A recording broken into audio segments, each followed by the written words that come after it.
இந்த பதிவை பேச பேச நான் ரொம்ப ஆக்ரோஷமாக இருந்தேன். இப்படிப்பட்ட ஆக்ரோஷம் என் லைஃப்பில் இருந்ததே கிடையாது.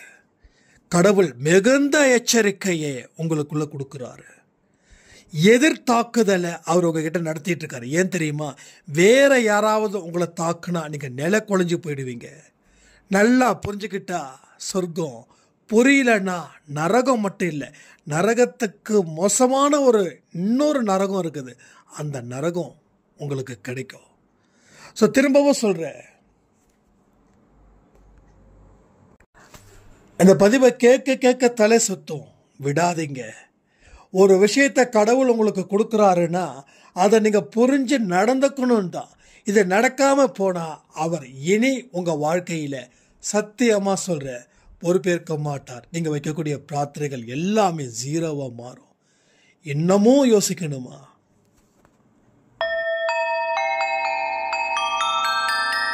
ஓம் சாயிரா சாயிரா, ஓம் சாயிரா சாயிரா, ஓம் சாயிரா சாயிரா, அன்பே சாயிரா, பேரன்பே சாயிரா, அகிலம் தளிக்க ஆத்மா விழிக்க அனுதினம் சாயிரா, எங்கள் அன்பே சாயிரா.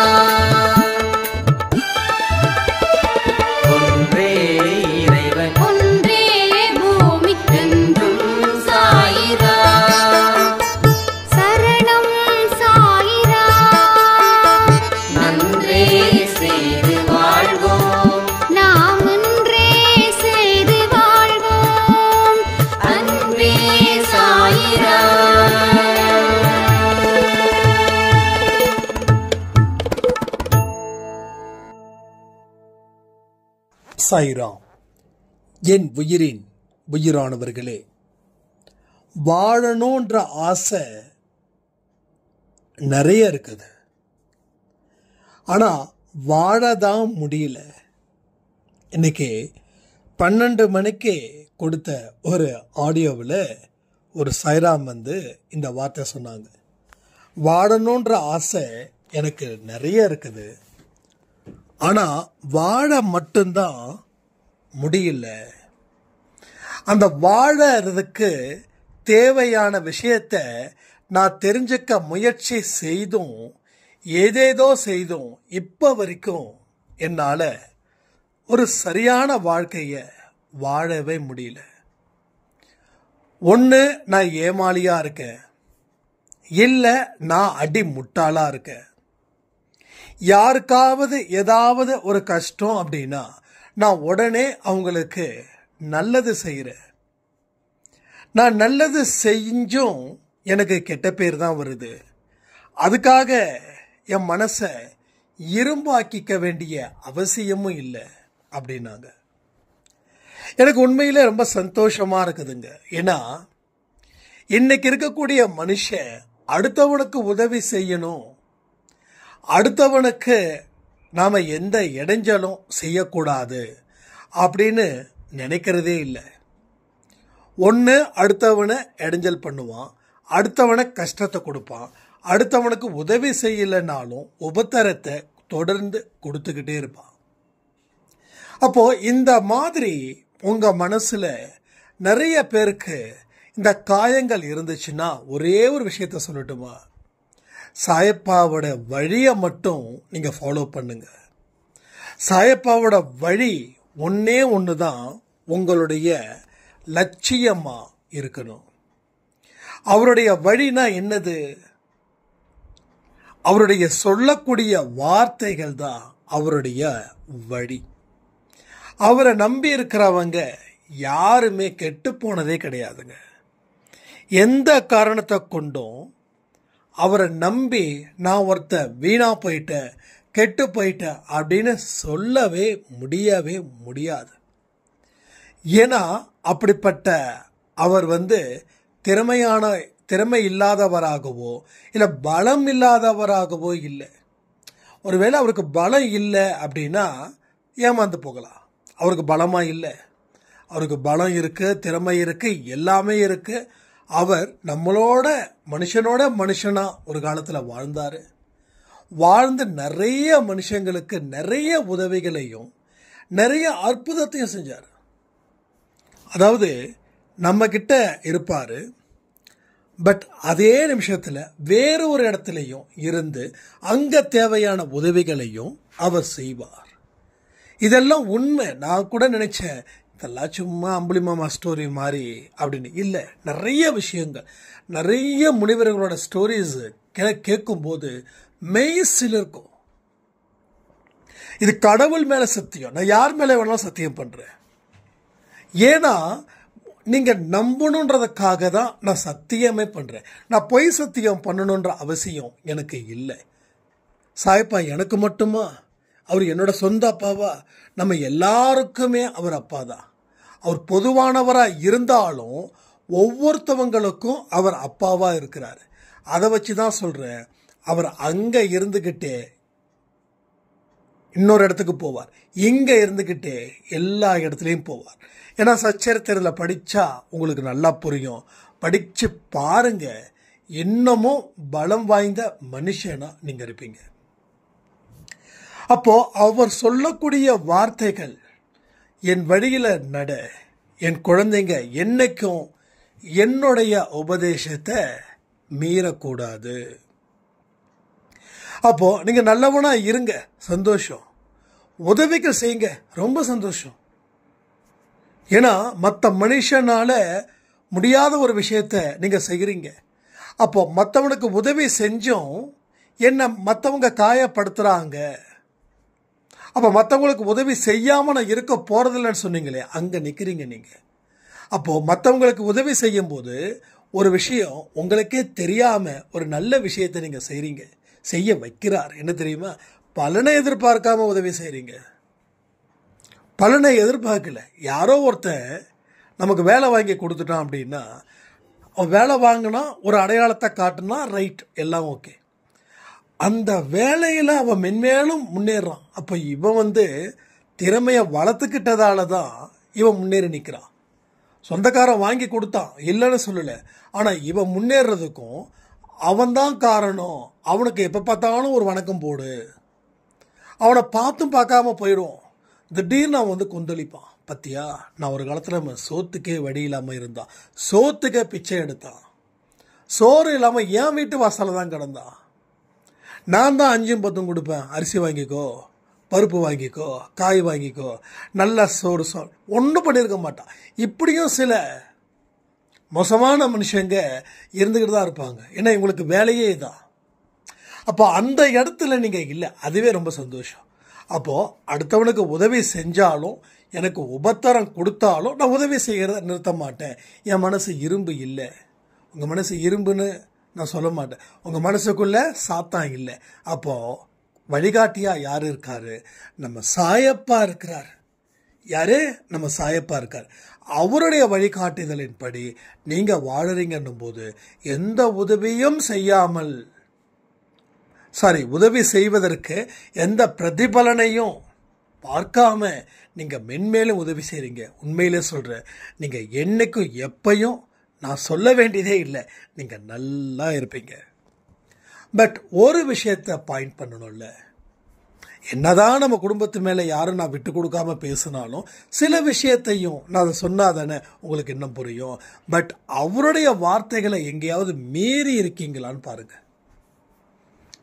நீங்கள் சொன்னது எல்லாமே கரெக்டுங்க, பட் அவரோட போதனைகளை நீங்கள் எங்கேயாவது மீறி இருக்கீங்களா?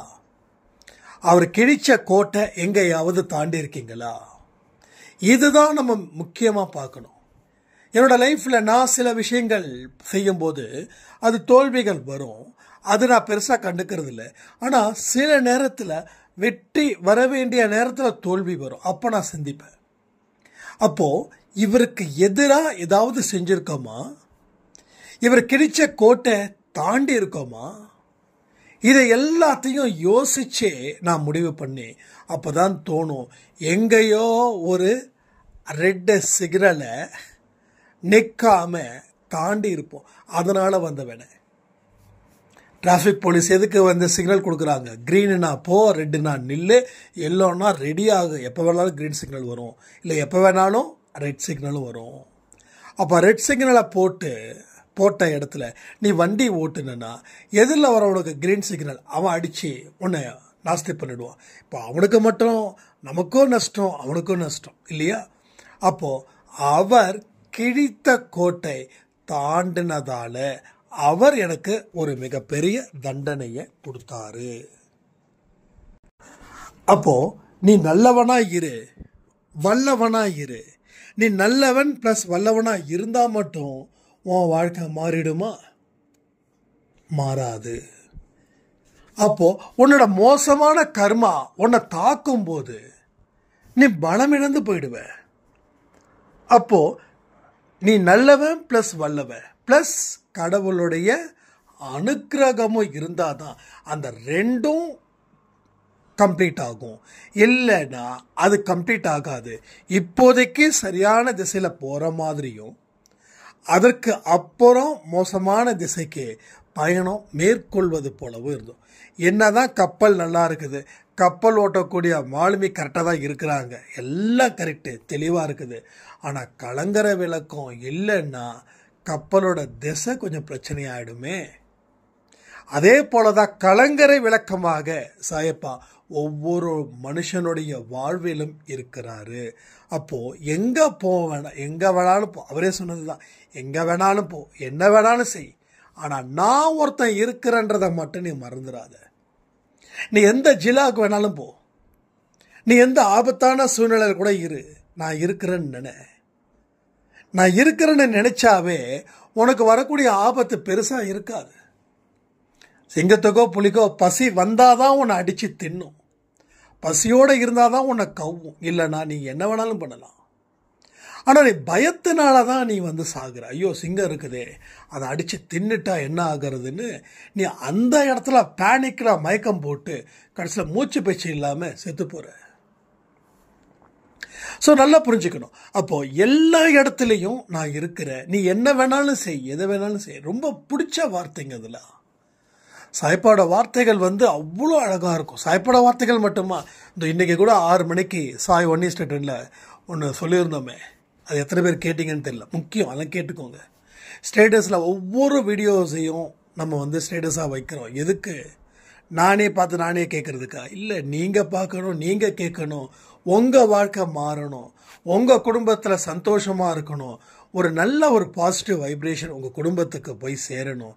கணவர் திருந்தணும், மனைவி திருந்தணும், குழந்தைங்க திருந்தணும், மாமனார் திருந்தணும், மாமியார் திருந்தணும், உற்றார் உறவுகள் திருந்தணும், உங்களுக்கு கஷ்டமில்லாத வாழ்க்கை வாழணும், உங்கள் மூலமாக இன்னும் 10 பேருக்கு நல்ல வைப்ரேஷன் கிடைக்கணுன்ற தாட்டுக்கு தான் இந்த அன்பே சாய் குடும்பத்தில் நம்ம இவ்வளவு தூரம் பேசிக்கிட்டு இருக்கோம்.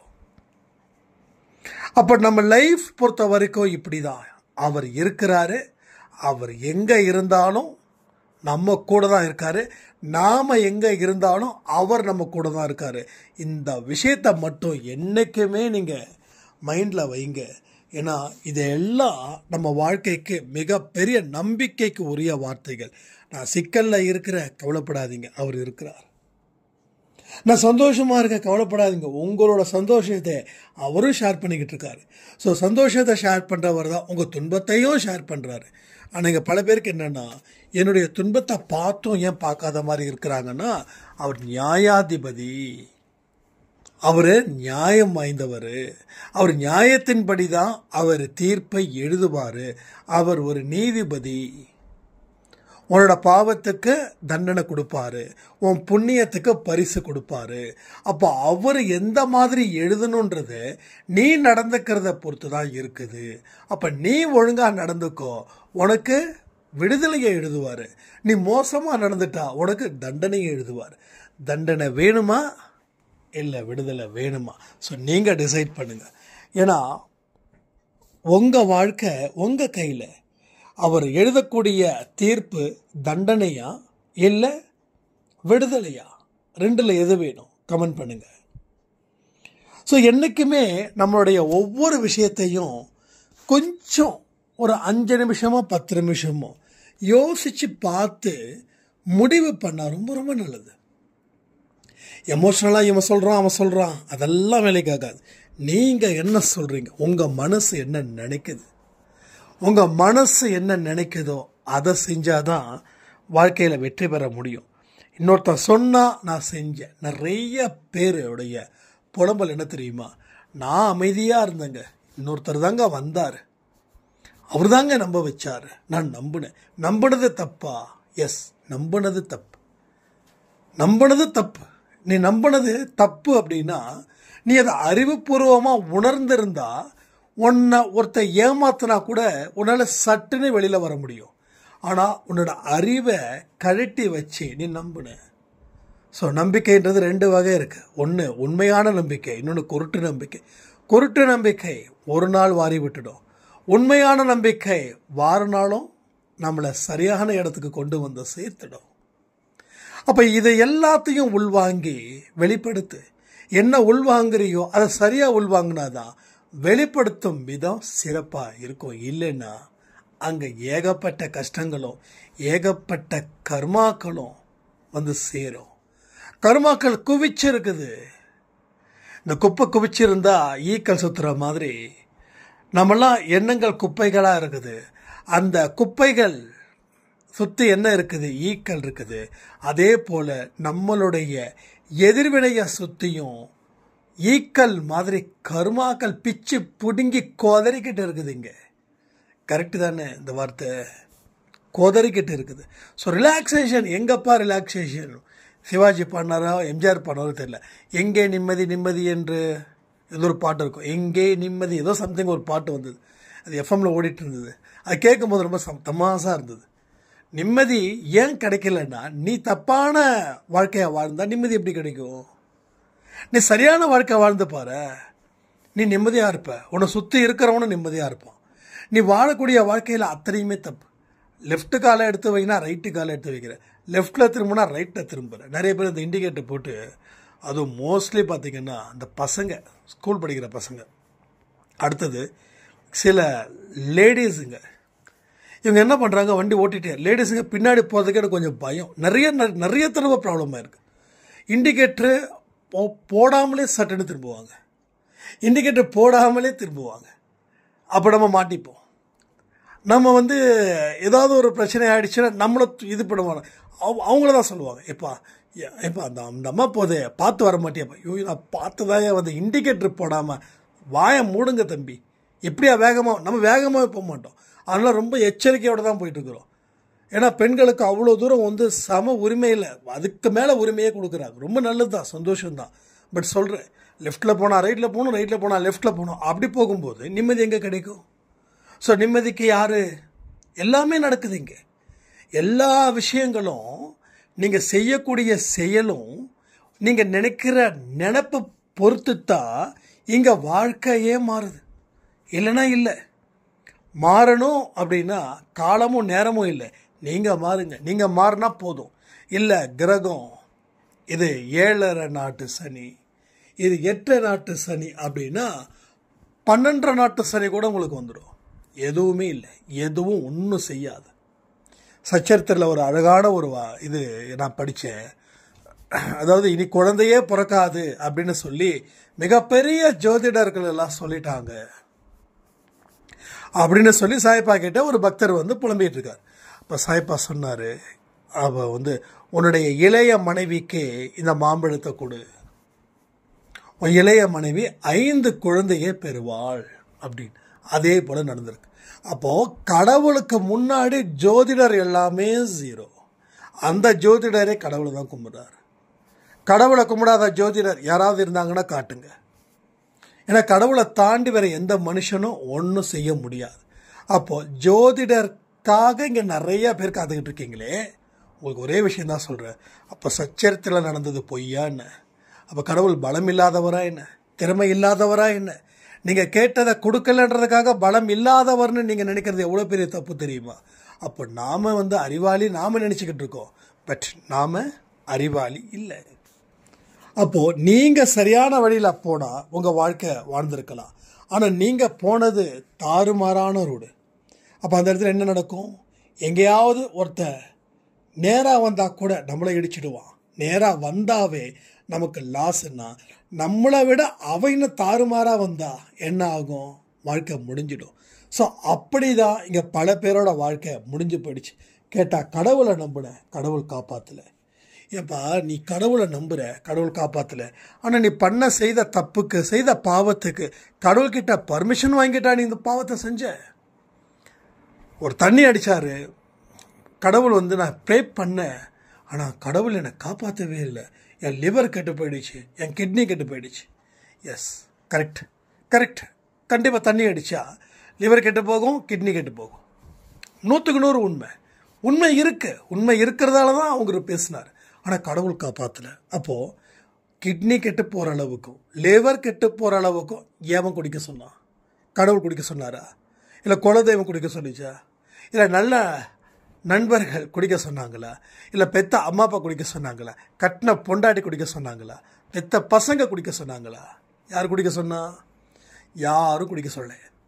நீயா விருப்பப்பட்ட, நீயா குடிச்ச, நீயா அழிஞ்சு போகிற நேரத்தில் கடவுள் என்னை காப்பாற்றலைன்னா கடவுள் ஓடோடி வந்து காப்பாற்றுவாரா? அப்போது குடிக்காதவனுக்கு பிரச்சனை இல்லையே, குடித்தவனுக்கு தானே பிரச்சனை இருக்குது. சரி, குடிக்கிற குடி தப்பு இல்லை, தப்பு தான், சத்தியமாக தப்பு தான். என்னடா அது வக்காலத்தை வாங்குறேன்னு நினைக்க வேண்டாம். ஓரளவுக்கு லிமிட்டாக குடிச்சிக்கோ. உன்னை நம்பி பொண்டாட்டி இருக்காங்க, குழந்தை இருக்காங்க, அம்மா இருக்காங்க, அப்பா இருக்காங்க. உன் சுகம்தான் முக்கியம்னு சொல்லிட்டு நீ பாட்டுக்கு போயிட்டேன்னா உன் மனைவிக்கு என்ன வடி, உன் குழந்தைக்கு என்ன வடி? சொத்து சேர்த்து வச்சுட்டா பிரச்சனை கிடையாது.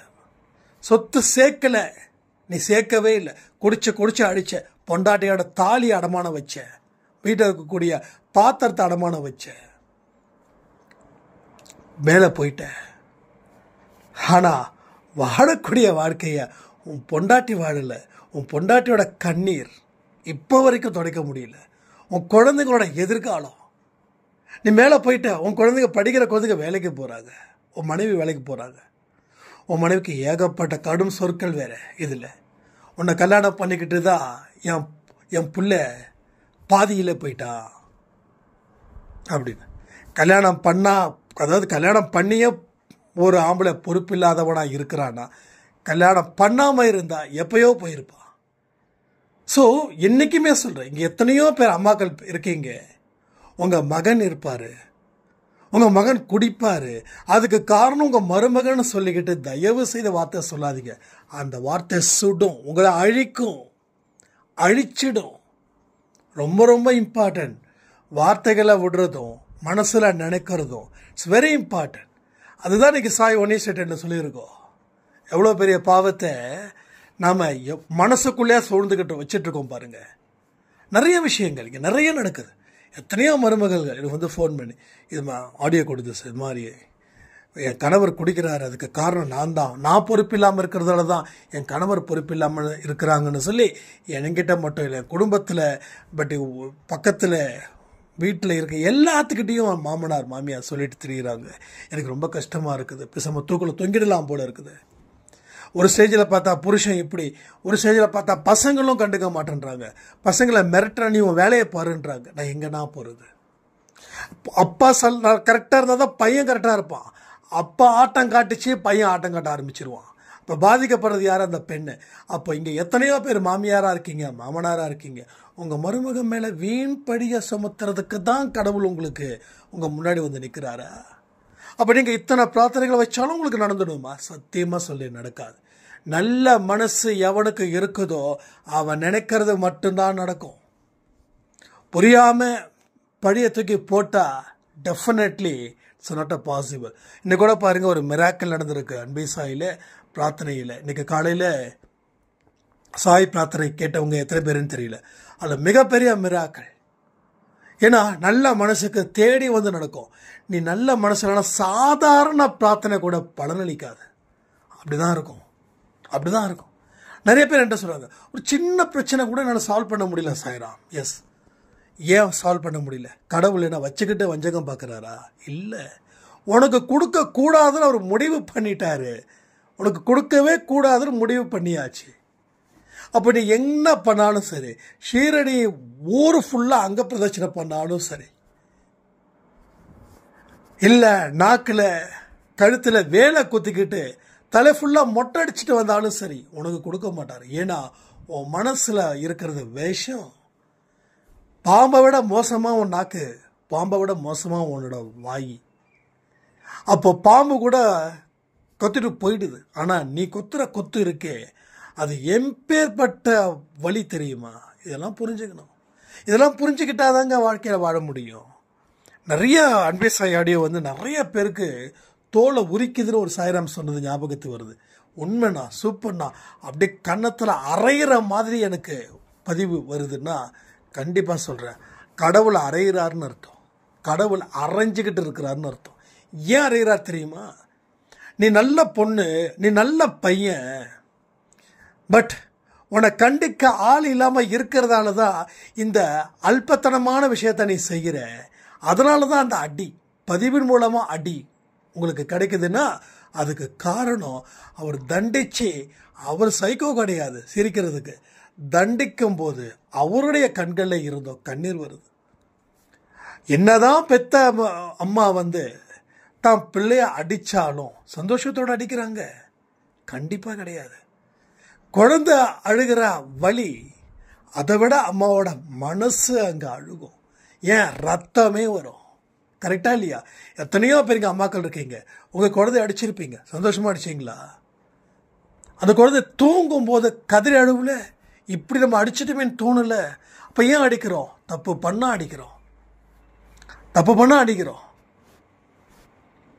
பையன் சிகரெட் குடிக்கிறான் அடிக்கிறோம், தண்ணி அடிக்கிறோம் அடிக்கிறோம், திருட்டுத்தனம் பண்ணுறோம் அடிக்கிறோம்.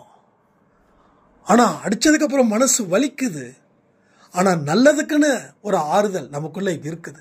அடித்து வளர்த்ததால குழந்தை இப்போ எப்படி வளர்ந்துருக்கா அப்படின்னு.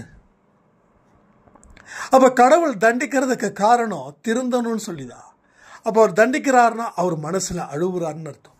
நான் ஏன் நிறைய தப்பு செய்யாமல் இருக்கேன், ஏன் மற்றவங்களுக்கு வந்து டிஸ்டர்ப் பண்ணாமல் இருக்கேன்னா ஒரே காரணம், நான் பண்ணால் அவர் என்னை தண்டிக்கிறத தாண்டி அடி நமக்கு ஒரு பெரிய விஷயம் கிடையாது. நம்மளா லாஸ்ட் பெஞ்ச் ஸ்டூடெண்ட் தான், ஃபர்ஸ்ட் பெஞ்ச் ஸ்டூடெண்ட் கிடையாது. அதனால் எத்தனையோ அடியை பார்த்துருக்கோம், இடி மாதிரி விழுந்திருக்கு. 5வது படிக்கிறதுல இருந்து ஒரு 8th 9th வரைக்கும் அடி, 10th வரைக்குமே அடி தான் நினைக்கிறேன், 11th மேலே தான் அடிக்கலைன்னு நினைக்கிறேன். அதனால் அதெல்லாம் வாங்கி பழகிடுச்சு நமக்கு பொறுத்த வரைக்கும். அதனால் தண்டனை ஏற்றுக்கிற பெரிய விஷயம் கிடையாது. ஆனால் இந்த தண்டனையை கடவுள் கொடுக்குறாருன்னா அவரோட மனசு எவ்வளவு சங்கடமாக இருக்கும், அவரோட மனசை எவ்வளவு ஒரு துக்கத்தில் ஒரு துன்பத்தில் நம்ம கொடுத்துருப்போம். இதையெல்லாம் யோசிக்கும் போது தான் வேண்டாம், தப்பு பண்ணக்கூடாது, தப்பு பண்ணா வயசானவரியா என் சாயப்பா, அவர் யார்கிட்ட போய் சொல்லி அட முடியும்? இப்போ நம்ம திருடிட்டோம் அப்படின்னா நம்ம பெற்றவங்களுக்கு தெரிஞ்சிருச்சு நம்ம திருடிட்டோன்னு, 4 பேருக்கு தான் தெரியும். தெரியாதவங்களுக்கு கூட ஃபோன் பண்ணி என் பையன் திருடிட்டான்னு சொல்லுவாங்க. அப்போ அம்மாவுடைய வேதனை அம்மாவுக்கு மட்டும்தான் இருக்கும்.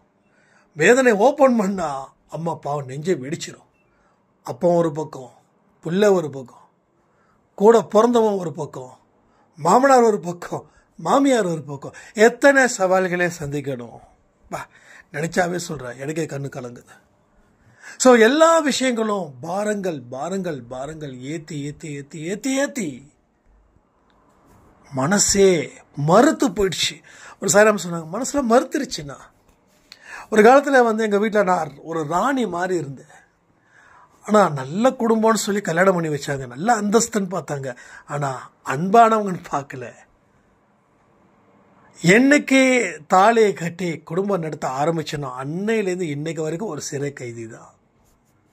மறுத்துருச்சுன்னா ஒரு நார்மலான ஒரு வாழ்க்கையை வாழ்ந்தால் போதும்னு நான் நினைக்கிறேன் அப்படின்னு. ஸோ எத்தனையோ பெண்களோட கண்ணீர்களை நான் நிறைய கேட்டு அதனால தான் இவ்வளோ தூரம் நான் கொந்தளிக்க வேண்டிய ஒரு சூழ்நிலை.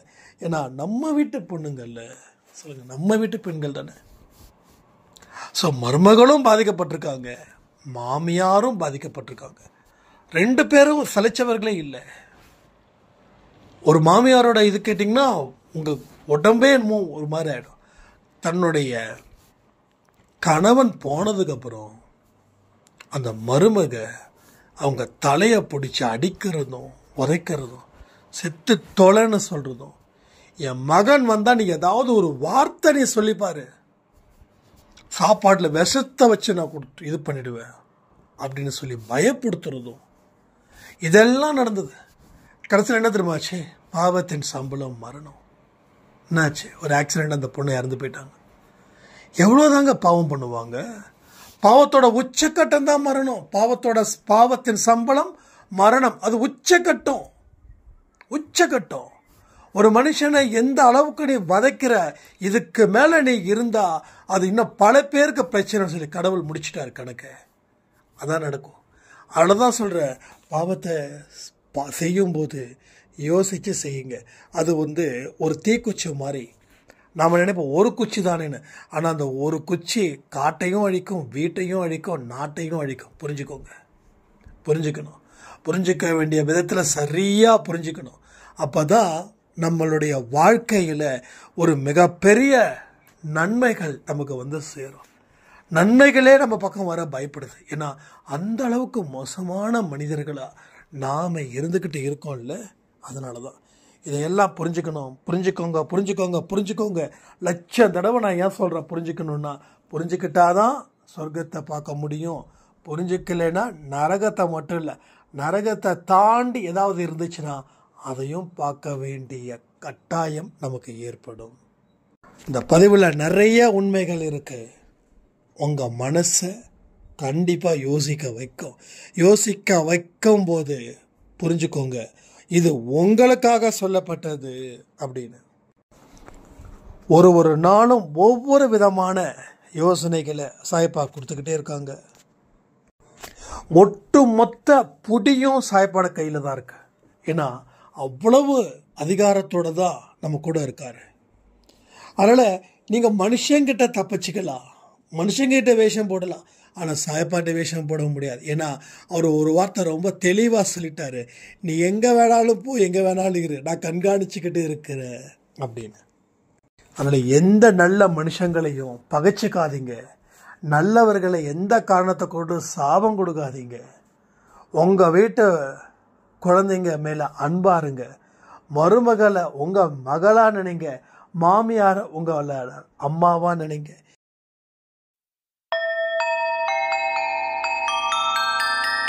ஓம் சாயிராம்.